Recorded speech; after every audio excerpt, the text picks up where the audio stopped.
Hello, I'm the pageant nerd, and I know what you're thinking. Why am I in my kitchen next to this very dependable Bosch oven?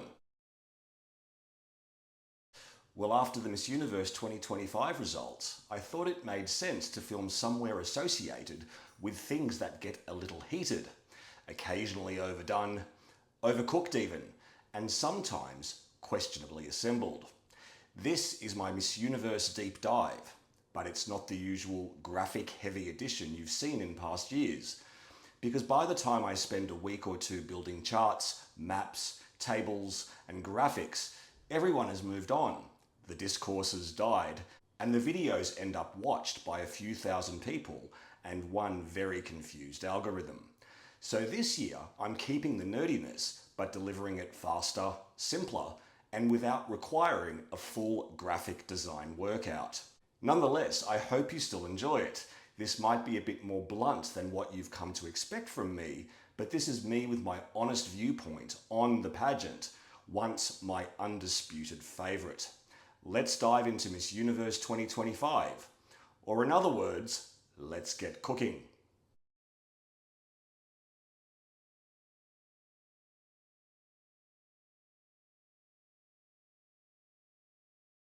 With a mammoth 120 queens competing for the 2025 title, a top 30 was chosen for the second straight year, then a top 12. Before we get too deep into the controversies and the murkiness, let's talk about the real stars of this edition, the countries making history. Côte d'Ivoire, aside from all its frontrunner energy and finals night magic, also scored its first ever placement in just its third try. Malta made incredible history, its first ever placement in 44 attempts, and straight into the top 12. Massive congratulations to Julia Clouet. The British Virgin Islands is now the country with the most appearances at Miss Universe without a placement, with 41 after the 2025 edition. Meanwhile, Rwanda and Palestine both placed on debut. The third straight year we had debuting countries make the semis, but the first time since 2002 that two debuting nations made the first cut. 23 years ago it was China and Albania. Bangladesh scored its first placement in its third appearance, while Guadeloupe enjoyed its first placement in 8 appearances and only its second appearance since 1984, going on to make the top 12. Zimbabwe scored its first ever consecutive placements, while Nicaragua had its first ever 3-year streak since their 2023 win. Guatemala celebrated its first placement since 2010. Mayotte and Cabo Verde made their debuts but went unplaced. And Miss Universe Latina, the first ever demographic group reality show winner, and non-country or territory to compete and place at Miss Universe. Not quite sure if this is history or not. I'll let you decide. Puerto Rico extended its lead in active consecutive placements to 8. They treat Miss Universe like an athletic discipline. India is not far behind with 7 consecutive placements.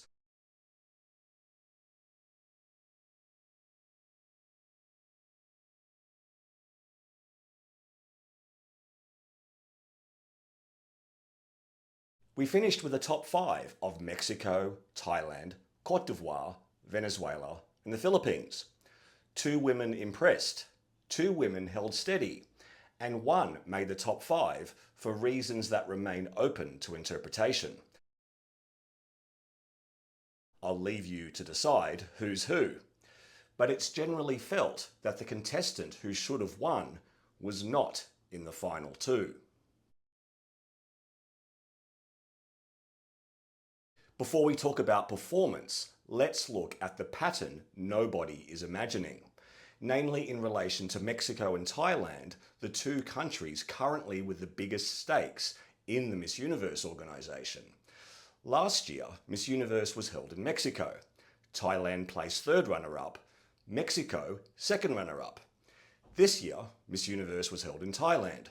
Thailand jumps 2 places to 1st runner-up, its second such result in 3 years. Mexico jumps 2 places to winner, its 4th Miss Universe crown, and its 2nd in 6 years. Thailand's Prawina Singh entered with one of the strongest narratives of any contestant. 4 attempts at Miss Universe Thailand, 3 past top 3 finishes, finally winning MUT 2025. And now she's competing on home soil. A redemption arc with a host country advantage baked straight into the storyline. She had beautiful early round performances, but when the Q&A arrived, the answers didn't match the scale of the moment. Delivered with charm, but lacking impact and depth. Of the top 2, Mexico's Fatima Bosch delivered the stronger final round performance, but everything surrounding her win immediately overshadowed it. During the sashing ceremony 2 weeks prior, Papa Nawat, the Miss Grand International head who's worked his way into the Miss Universe ecosystem, confronted Fatima for not completing promotional filming, threatened to disqualify her, and escalated to the point where the reigning Miss Universe and several delegates walked out in solidarity with her. Some correctly predicted this incident would hand Mexico the crown. And then the online chatter began. Questions about her father's business dealings, followed by Omar Hafuk publicly claiming he knew she would win the title as he resigned from the judging panel. None of it proven, yet. All of it loud, and MUO doing nothing to manage any part of the narrative.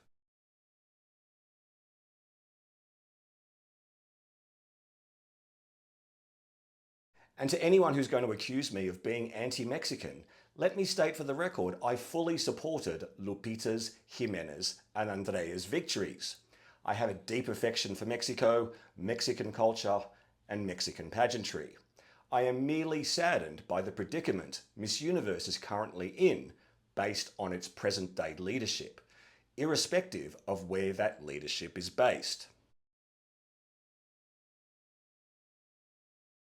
This is obviously subjective, but many of the fandom, including yours truly, felt Côte d'Ivoire was the deserving winner. The clear standout, calm, precise, composed, not to mention stunning. Delivered 2 excellent Q&A rounds and never faltered on stage. Venezuela was also polished and consistent, a solid second choice. But if you're judging what happened on finals night, Côte d'Ivoire was the rightful winner. Another disappointing shunning of a superb African queen. A growing argument online says Miss Universe shouldn't be criticised for not basing results on finals night performance, that the pageant is about the whole journey and finals are just one component. And that's fine. If Miss Universe doesn't want finals to matter, it's entirely their choice. But then, why have a finals night? Why market it as the ultimate showdown if nothing that happens on stage actually contributes to the result? Miss World, for all its eccentricities, doesn't pretend its finals night decides anything. Their announcements simply reflect scores gathered over weeks of activities. It's unconventional, but consistent and transparent. Miss Universe, meanwhile, sells us prelims, cuts, swimsuits, gowns, Q&A, and a judging panel while treating them like optional extras. And the contestants are the ones who suffer. They prepare as though it's a real competition. Wardrobes curated, money invested, bodies conditioned, media training, strategy, peak performance. They treat it like a sport because MUO tells them it's a sport. So when the results ignore finals night performance, it's not just confusing, it's unfair. If Miss Universe wants to be a TV show, fine, be a TV show. Just stop pretending the judging adds up. Colombia and Puerto Rico made the top 12, but could easily have replaced one of the eventual top 5.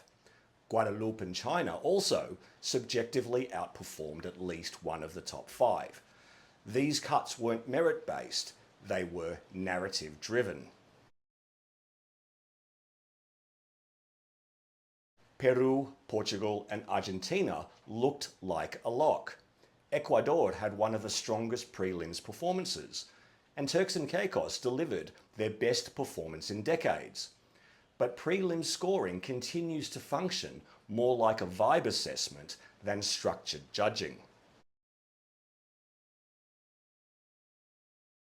Côte d'Ivoire's Olivia Yasse has now made top 5 at both Miss World and Miss Universe, finishing second runner-up at Miss World 2021. Polished, seasoned and unshakable. The Philippines, Artisa's third major placement after first runner-up at Miss International 2018 and top 10 at Miss Cosmo 2024. A heartwarming result for a much-loved Filipina supported and carried to the moment after years of trying. Guadeloupe was first runner-up at Miss World 2019 representing France. As I mentioned, she could have or should have gone further than top 12. Colombia was unplaced at Miss International 2017 after placing first runner-up at Señorita Colombia that same year. A long-awaited return to the global stage. Canada made top 40 at Miss World 2023 with significant experience navigating pageant turbulence, having withdrawn from Miss Earth 2018, citing sexual harassment during the competition. Crossovers arrive prepared. They understand pacing, pressure, cameras, and chaos. They thrive in systems exactly like this.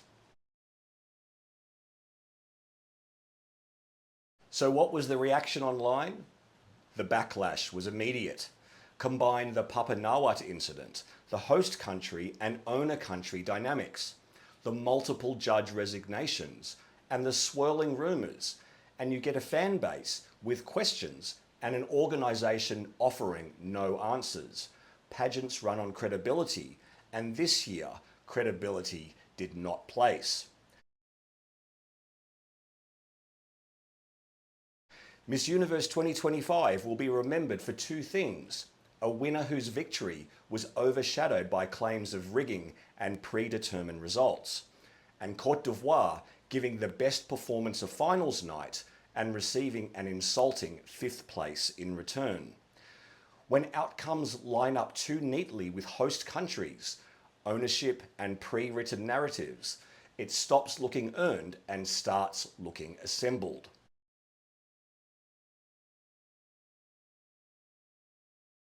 Thanks for watching.